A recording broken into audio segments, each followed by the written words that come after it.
الحمد لله رب العالمين والصلاة والسلام على أشرف الأنبياء والمرسلين. أما بعد، فأعوذ بالله من الشيطان الرجيم من همزه ونفخه ونفثه. بسم الله الرحمن الرحيم. رب اشرح لي صدري ويسر لي أمري واحلل عقدة من لساني يفقه قولي. اللهم انفعنا بما علمتنا وعلمنا ما ينفعنا وزدنا علما. فبشر عبادي الذين يستمعون القول فيتبعون أحسنه. أولئك الذين هداهم الله وأولئك هم أولو الألباب. أعوذ بالله من الشيطان الرجيم. بسم الله الرحمن الرحيم. ومن الناس من يشتري لهو الحديث ليضل عن سبيل الله بغير علم ويتخذها هزوا. ومن الناس من يشتري لهو الحديث، اور لوگوں میں سے وہ بھی ہے جو خرید لیتا ہے فضول بات. لیضل عن سبیل اللہ، تاکہ وہ گمراہ کرے دوسروں کو، عن سبیل اللہ، اللہ کے رستے سے، بغیر علم، بغیر علم کے، وَيَتَّخِذَهَا هُزُوًا، اور تاکہ وہ بنا لے اس سے، یعنی اللہ کے رستے کو، اللہ کی آیات کو، ہزوا، مذاق. اولئک لہم عذاب مہین، یہی وہ لوگ ہیں جن کے لیے عذاب ہے رسوا کرنے والا. وَإِذَا تُتْلَى عَلَيْهِ آیاتنا، اور جب تلاوت کی جاتی ہیں اس پر، ایسے شخص پر، یعنی آیاتنا، ہماری آیتیں، قرآن کریم کی آیات، وَلَّا مُسْتَكْبِرًا، تو وہ پھر جاتا ہے تکبر کرتے ہوئے، کأن، گویا کہ لم يسمعها، نہیں اس نے سنا ان کو، کأن فی اذنیہ وقرا، گویا کہ اس کے دونوں کانوں میں بوجھ ہے. فبشرہ، بس بشارت دے دیجئے اس کو اے اللہ کے نبی صلی اللہ علیہ وسلم، بعذاب علیم، دردناک عذاب کی. تو شروع کی آیات میں سورہ لقمان کی اللہ تعالیٰ نے قرآن کریم اور قرآن کریم کی آیات اور قرآن کریم کے احکام، اس کی اہمیت، اس کی فضیلت بیان کی کہ یہ کوئی عام باتیں نہیں ہیں، یہ اللہ رب العالمین کی طرف سے نازل کردہ قرآن اور قرآن کی آیات ہیں، اور یہ بہت محکم، بہت اٹل، ٹھوس آیات ہیں، اپنے مفہوم میں واضح ہیں، اور یہ بڑی حکمت والی آیات ہیں. ان کے پیچھے بہت بڑا علم اور بہت بڑی حکمت ہے. اللہ رب العالمین علیم الحکیم ہے، تو یہ حکمت والی کتاب کی آیات ہیں. اور یہ کن لوگوں کے لیے فائدہ مند ہیں، کون لوگ ان سے فائدہ اٹھا پاتے ہیں، اور ان کی صفات بیان ہوئی. اس کے بعد اب آگے اللہ تعالیٰ ذکر کر رہے ہیں لہو الحدیث کا. اور لہو الحدیث کے بارے میں نے کل ذکر کیا تھا. لہو الحدیث کا لغوی معنی، لفظی معنی یہ ہے کہ ہر وہ بات جو لوگوں کو غافل کر دے اللہ کے دین سے، اللہ کی اطاعت سے، اللہ رب العالمین کی رضا پر عمل کرنے سے. جو بھی چیز لوگوں کو دور کر دے، لوگوں کو غافل کر دے، تو وہ لہو الحدیث ہے. یہ فضول گپیاں بھی ہو سکتی ہیں، یہ کھیل کود بھی ہو سکتے ہیں، یہ جوا اور اس قسم کی چیزیں، شراب اور اس قسم کی چیزیں، اور ایسے کاروبار، ایسی چیزیں جو، ایسی مصروفیات، ایسی فلمیں، ڈرامے، ایسے لہو و لعب، لغو چیزیں جو ہمیں اللہ سے اور اللہ کے دین سے اور اللہ کی آیات سے دور کر دیں، غافل کر دیں. بطور خاص اس سے گانا بجانا اور آلات موسیقی مراد ہیں، جس طرح سیدنا ابن عباس، سیدنا ابن مسعود رضی اللہ عنہم وارضاہم اجمعین سے ثابت ہے. انہوں نے قسم کھا کر فرمایا کہ یہاں لہو الحدیث سے مراد گانا بجانا، آلات موسیقی ہیں. تو کچھ لوگ وہ یہ آیات کے پیچھے پڑھنے کی بجائے، آیات پر غور کرنے کی بجائے، اللہ رب العالمین نے جو ان کے لیے آسمانوں کے اوپر سے بہترین وحی، بہترین حکمت کی باتیں، سب سے بڑی رحمت نازل کی ہے، ان کے پیچھے لگنے کی بجائے کچھ لوگ لہو الحدیث کے پیچھے لگ جاتے ہیں۔ یہ نہیں کہ لہو الحدیث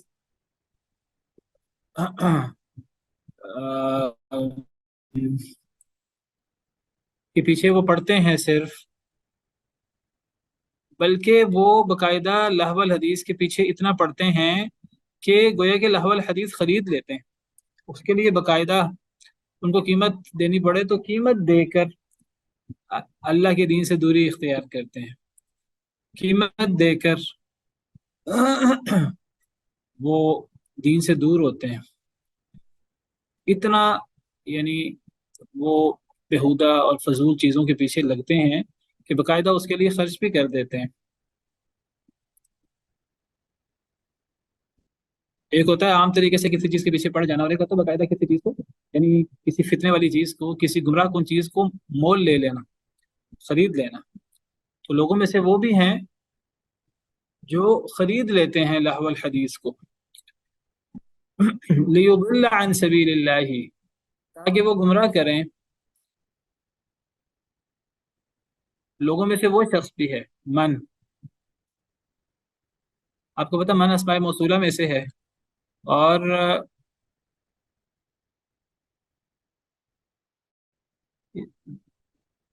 آپ لوگوں نے گرامر پڑھی ہے تو اسماء موصولہ کی دو قسمیں ہیں، تو یہ کس قسم، کن اسماء موصولہ میں سے ہے من؟ یہ کون ذکر کرے گا آپ میں سے؟ استاد ایک تو وہ ہے الذی اللذانی والے ہے جس میں جمع واحد اور اس کا صیغہ ہے، اور دوسرا نام تو نہیں یاد لیکن جس میں یہ والے آتے ہیں، اس میں تو پتہ چلتا ہے کہ مذکر ہے یا مؤنث ہے، واحد کی بات کی جا رہی ہے، کیونکہ الذی اللذانی سب سے پتہ چل رہا ہوتا ہے۔ جی، اسماء موصولہ کی دو قسمیں ہوتی ہیں، ایک کو اسماء موصولہ خاص کہتے ہیں کہ وہ خاص ہیں واحد، تثنیہ، جمع کے لیے، اور مذکر مؤنث کے لیے الگ الگ اسماء موصولہ ہیں، اور ایک وہ اسماء موصولہ ہیں کہ جو عام ہیں یا جن کو مشترکہ اسماء موصولہ کہا جاتا ہے۔ یہ اسماء موصولہ خاص ہیں۔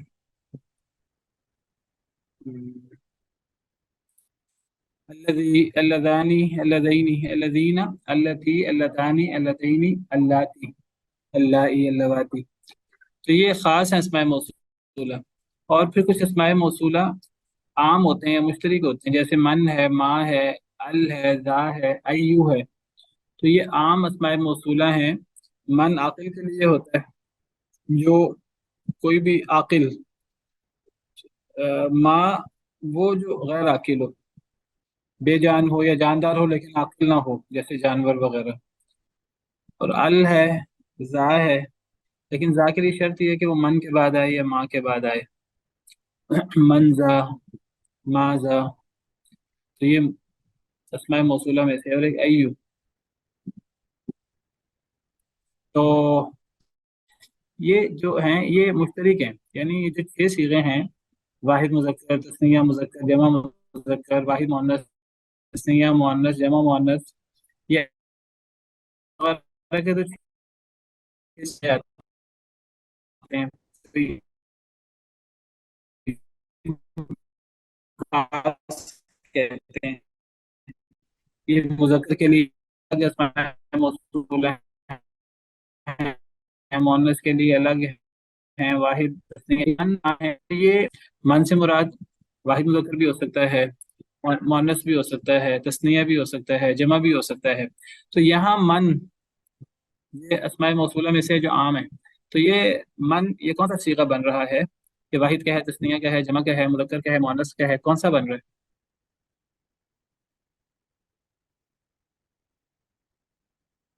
استاد اس جمع کے کا بعد یہ عام ہے، سب کے لیے بن رہا ہے نا؟ جی،